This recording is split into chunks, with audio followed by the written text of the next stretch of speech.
একেবাৰে সম্পূৰ্ণ কেতিয়াও কোনো নকৰা এটা অভিযানৰ কাৰণে আমাৰ অসমৰটো বাদেই ভাৰতৰ বাদেই এছিয়াৰ কোনো এতিয়ালৈকে সেই অভিযান সম্পন্ন কৰা নাই। তেওঁ অলপতে দক্ষিণ আফ্ৰিকাত ৰবেন আইলেণ্ড ছুইমিং অলপতে সম্পন্ন কৰি আহিছে। এইবাৰ দ্বিতীয়বাৰৰ কাৰণে তেওঁ ৰবেন আইলেণ্ড ছুইমিং সম্পন্ন কৰি আহিলে আৰু এইবাৰ তেওঁ এটা ডাঙৰ এটা অভিযানৰ পৰিকল্পনা কৰিছে। সেই অভিযানটো হৈছে যে তেওঁ ইতিমধ্যে 4খন মহাদেশত কৰিছে। আমাৰ 7খন মহাদেশ আছে, তাৰ 5খনত সম্ভৱ হ'ল আৰু 2খন মহাদেশ তেওঁৰ বাকী আছে। এখন অষ্ট্ৰেলিয়া, এখন সম্ভৱতঃ 3খন দক্ষিণ আমেৰিকা, অষ্ট্ৰেলিয়া আৰু আণ্টাৰ্কটিকাত তেওঁ কোনো সাঁতোৰ অভিযান কৰা নাই। তেওঁ বাকী আমেৰিকাত ইতিমধ্যে সাঁতোৰ অভিযান সম্পন্ন কৰিছে, ইউৰোপত কেইবাবাৰো কৰিলে, আফ্ৰিকাত কৰিলে, এছিয়াতো কৰি আছে আৰু এইবাৰ খালি দক্ষিণ আমেৰিকাত বাকী আছিলে, আণ্টাৰ্কটিকা বাকী আছে, অষ্ট্ৰেলিয়া বাকী আছে। এইবাৰ তেওঁ এটা নতুন ধৰণৰ এটা লৈছে যে আণ্টাৰ্কটিকা সকলোৱে জানে যে বৰফৰ দেশত বৰফৰ মাজত সাঁতুৰিব লাগিব। হিমশীতল পানী, তাত যিটো পানীৰ উষ্ণতা সাধাৰণতে 0 ডিগ্ৰীৰ পৰা 2 ডিগ্ৰী 3 ডিগ্ৰী 4 ডিগ্ৰী পানী থাকে তাত টেম্পাৰেচাৰ। সেই উষ্ণতাত তেওঁ তাত সাঁতুৰিব আৰু সেইটো আজিকালি নতুন এটা চেলেঞ্জ হৈছে আৰু বিশ্বৰ মাথোন কেইগৰাকীমান ছুইমাৰেহে সেই সাঁতোৰ সম্পন্ন কৰিছে। আমাৰ অসমত বাদেই ভাৰতৰ বাদেই এছিয়া মহাদেশৰ কোনো এতিয়ালৈকে সেই ছুইমিংটো এটেম্প কৰা নাই। সকলো মিডিয়া মোৰ বন্ধুসকলক ধন্যবাদ জনাইছোঁ আজি আপোনালোক ইয়াতে অহাৰ বাবে। মোৰ যিটো নেক্সট ইভেণ্ট মই ভাবিছোঁ সেইটো হৈছে এণ্টাৰ্কটিকাত ছুইমিং কৰা। এণ্টাৰ্কটিকাত একচুৱেলি ছুইমিং নকৰে মানুহে, তাত মানুহে এনে ফুৰিবৰ কাৰণে যায় আৰু এণ্টাৰ্কটিকাত অনলি 54টা ছুইমাৰ্ছে ছুইমিং কৰিছে এতিয়ালৈকে। তাৰে ভিতৰত 36টা মেল আৰু 18 ফিমেল। চ' মই যদি এণ্টাৰ্কটিকাত ছুইমিং কৰিব পাৰোঁ আৰু ছাকচেছফুল হওঁ, তেতিয়া মই ৱৰ্ল্ডৰ ভিতৰত 37th মেল ছুইমাৰ হ'ম আৰু এছিয়াৰ ভিতৰত ফাৰ্ষ্ট হ'ম আৰু আজিলৈকে এছিয়াৰ পৰা কোনো যোৱা নাই।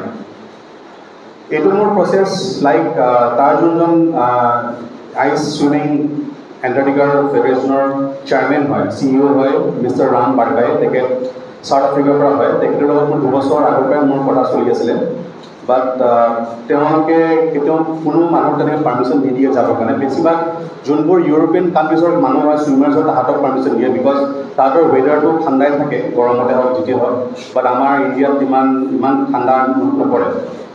আজি জাষ্ট এই মে'ৰ 7 তাৰিখে মোৰ তাত মেইল আহিছে, তেওঁলোকে মোৰ ছুইমিংটোৰ কাৰণে তেওঁলোকে মোক পাৰ্মিশ্যন দিছে। এইখন মোৰ ইনভিটেশ্যন লেটাৰ হয়, তাৰ পৰা আহিছে আইচ ছুইমিং এডভেঞ্চাৰৰ পৰা, যে মই এইটো মোক পাৰ্মিশ্যন দিছে মই ছুইমিং কৰিব পাৰোঁ। আৰু প্লাছ এণ্টাৰ্কটিকাৰ যিটো আপোনাৰ প্ৰচেছ এইটো বহুত মানে অ'কে, এণ্টাৰ্কটিকাৰ যিটো প্ৰচেছ সেইটো বহুত লম্বা হয় একচুৱেলি, আৰু এইটো মই বহুত টাইম লৈ পিনে এইটো মই কৰিম, বিকজ এণ্টাৰ্কটিকাত নৰ্মেল মানুহে ইউজুৱেলি মানে ছুইমিং তেনেকৈ নকৰে, বিকজ তাতে ছুইমিং কৰিলে ফ্ৰষ্ট বাইট হোৱাৰ চান্সেছ থাকে।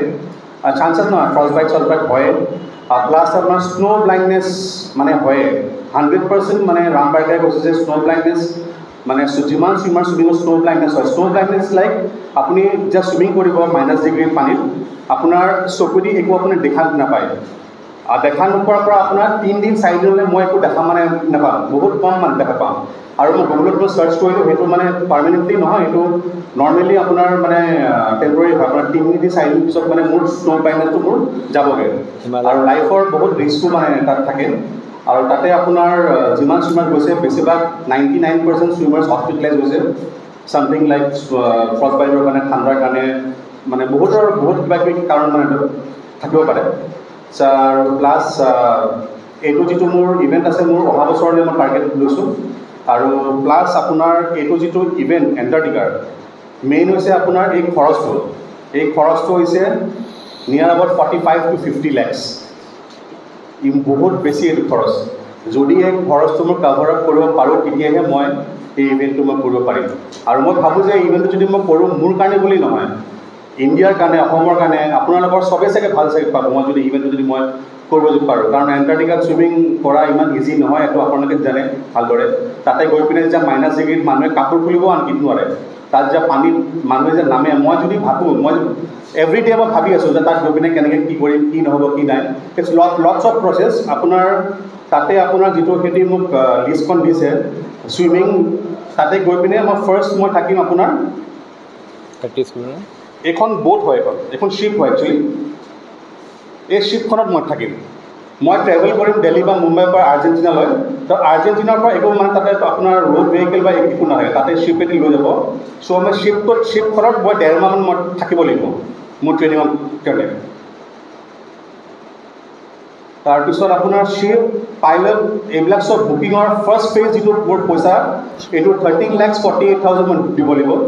তাৰপিছত মই যদি মোৰ পইচা আহে, মই নৱেম্বৰ, ডিচেম্বৰ, জানুৱাৰী মই UK জাৰ্চি বুলি এটা জেগা আছে, তাতে মই গৈ পিনে ট্ৰেইনিং কৰিব লাগিব। তাতে জাৰ্চিত আপোনাৰ নৱেম্বৰ, ডিচেম্বৰ, জানুৱাৰীত আপোনাৰ পানী টেম্পাৰেচাৰ নিয়াৰ এবাউট 4 to 5 ডিগ্ৰী থাকে। যদি মই তাতে মই এটেম্প কৰোঁ এণ্টাৰ্কটিকাত, I have to practice minimum temperature of 4 to 5 degree. মই 10 ডিগ্ৰী 11 ডিগ্ৰী ছুইমিং কৰি মোৰ লাভ নহ'ব, বিকজ এটা ডিগ্ৰী মোৰ কাৰণে বহুত মানে মেটাৰ কৰে। চ' এইটো এটা মই মানে লৈছোঁ এটা হাতত, যিটো মানুহে কেতিয়াও কৰা নাই বা ভাবিব নোৱাৰে। আৰু স্পেচিয়েলি মোক প্ৰণয় মেমে মানে এই বস্তুটো মই তেওঁক কৈ থৈ আহিছিলোঁ। আৰু প্লাছ আবু আছে মোৰ লগত, মই আবুৰ কথা কৈ দিওঁ। আবুক মই ৰিকুৱেষ্ট কৰিছিলোঁ কি মোৰ যিখিনি ফিটনেছ মোৰ আছে, কাৰণ এইটোৰ কাৰণে মই মেণ্টেলি বহুত বেছি ফিট হ'ব লাগিব। ইয়াত কোনো শকত ক্ষীণৰ হেৰি নাই। মই যিমান বছৰ ছুইমিং কৰিলোঁ, 30 বছৰতছে বেছি মই মেণ্টেলি মই ফিট মানে হ'ব লাগিব। কেনেকৈ মই পানীতে মাইনাছ ডিগ্ৰীত মই থাকিব মানে পাৰোঁ। চ' আবুৱে মোক সেইখিনি গোটেই ফিটনেছখিনি চাব। আৰু যিহেতু মোৰ এই ইভেণ্টটো বহুত ডাঙৰ ইভেণ্ট, আৰু মেবি চাগে মোৰ লাইফৰ এইটো লাষ্ট চাগে ইভেণ্ট হ'ব। তাৰপিছত চাগে মই ছুইমিং আৰু চাগে নকৰিব পাৰোঁ। এই ইভেণ্টটো মই এনেকুৱা এজন মানুহক মই ডেডিকেট কৰিব বিচাৰিছোঁ, যাক আপোনালোকে চবেই ভাল পায়, আমি চবেই ভাল পাওঁ। আৰু মই সৰুৰ পৰা তেখেতক ফ'ল' কৰিছোঁ। তেখেতৰ নাম চবেই জানে, আমাৰ ভাৰতৰত্ন শ্ৰী শচীন তেণ্ডুলকাৰ ছাৰ। এই ইভেণ্টটো মই শচীন তেণ্ডুলকাৰ ছাৰৰ নামত মই ডেডিকেট মানে মই কৰিব বিচাৰিছোঁ, যিহেতু তেখেতৰ এজন স্পৰ্টছমেন আৰু মই স্পৰ্টছৰ কাৰণে মই এই মানে বস্তুটো মই কৰিব যাম। আৰু বিশেষ কোনো এইখিনিয়ে মোৰ কথা আছিলে। আপোনালোকে এইটো কাৰণে মোক মানে ছাপোৰ্ট আৰু আশীৰ্বাদ দিব, যেন মানে ইভেণ্টটো যেন মই কৰি যেন মানে আহিব যেন মই পাৰোঁ। আৰু তাতে মই ফেব্ৰুৱাৰী লাষ্টত ডেট দিছে, চ' মেবি ডিচেম্বৰ লাষ্টত চাগে মই যাব লাগিব। মিনিমাম 1.5 মাহ মই তাতে, আৰু তাতে যিটো ট্ৰেইনিং হয়, ৰাম বাৰিকাই মোক কৈছে, তাত গৈ পিনে এনেকুৱা নহয় যে কাপোৰ খুলি পেলাই জাপ মাৰি দিলোঁ। তাতে গৈ পিনে মই ফাৰ্ষ্ট এসপ্তাহ ক্লথছ মানে কাপোৰ খুলি পিনে উইথ কষ্টিউম মই থিয় হ'ব লাগিব বৰফত। মেইন এসপ্তাহ মই জাষ্ট থিয় হ'ব লাগিব, যে মই ৱেডাৰটো যে মই ফিল কৰিব পাৰোঁ ঠাণ্ডা কিমান। তাৰপিছত মই নেক্সট 1 উইক মই আঁঠুলৈকে পানীত নামি পিনে তাত মই থিয় হৈছোঁ। ডাইৰেক্ট ছুইমিঙৰ কোনো কথাই নাই। প্ৰথম 1 মাহ ছুইমিঙৰ লগত কোনো লিংকে নাই। মই কেনেকৈ বডিটো মই পানীৰ লগত মই এডজাষ্ট কৰিব পাৰোঁ, সেইটোৰে মানে ট্ৰেইনিং মানে হ'ব। আঁঠুলৈকে, তাৰপিছত কঁকাললৈকে, তাৰপিছত বডি, ডিঙি, তাৰপিছত মূৰটো, তাৰপিছত পানীত যাম আণ্ডাৰগ্ৰাউণ্ড। তাৰপিছত লাহে লাহে মোৰ ছুইমিং মানে ষ্টাৰ্ট হ'ব। চ' ইটছ নট এবাউট যে মই ছুইমিঙৰ লগত কোনো লিংক নাই। সেইটো কেনেকৈ মই এডজাষ্ট কৰিব পাৰোঁ সেই মাইনাছ ডিগ্ৰীৰ লগত, সেইটোৱে মানে মেইন মানে মোৰ যুঁজ হ'ব। মোৰ বিগিনিং হয় এই ইভেণ্টটোৰ ফাৰ্ষ্ট বিগিনিং। প্ৰথম প্ৰেছ মিট দিছোঁ। এতিয়া লাহে লাহে মই ষ্টাৰ্ট কৰিম প্ৰচেছ, ক'ত যাব পাৰোঁ। CM ছাৰৰ ওচৰতো মই যাম, বা ক'ত কিবা কোম্পানী যদি আছে, বা দিল্লী, মুম্বাই, য'ত মই পাৰোঁ, নিজে যিখিনি পাৰোঁ মই সেইখিনি মই যাব লাগিব। বিকজ এইটো ইভেণ্ট মোৰ কাৰণেও বহুত ডাঙৰ, আৰু আপোনালোকৰ কাৰণেও চাগে বহুতখিনি এটা মানে ভাল এটা হেৰি হ'ব যদি মই কৰিব পাৰোঁ। চ' যদি চেষ্টা মানে কৰোঁ, আৰু চেষ্টা কৰিলেতো মানে এনেকুৱা একো নহয়। চ' ট্ৰাই কৰাত কি আছে। কাৰণ মেইন কথা হ'ল স্পনচৰ হ'লেই অভিযান হ'ব, স্পনচৰ নহ'লে নহ'ব। গতিকে ইমান ডাঙৰ এটা অভিযান, গতিকে অকণমান ভালকৈ এতিয়াবা প্লেনিং কৰি যোৱাটো প্লেন কৰা হৈছে মানে বস্তুটো। তাতে চব বস্তুতে একচুৱেলি মানে পইচা দিব লাগিব, কাৰণ তাতে অবজাৰ্ভাৰ থাকিব, তাতে এয়াৰ এম্বুলেঞ্চ থাকিব হস্পিটেলত। আৰু তেওঁলোকৰ মতে, ৰাম বাৰিকাৰ মতে হস্পিটেলাইজ বোলে মই হ'মেই বোলে। এইটো নহয় যে হস্পিটেলত তুমি যে ছুইমিং কৰিলা তুমি ঘূৰি আহিলা, হস্পিটেলাইজ মই হ'মেই। চ' এইবিলাক তাৰ খৰচ মানে বহুত মানে বেছি মানে হয়।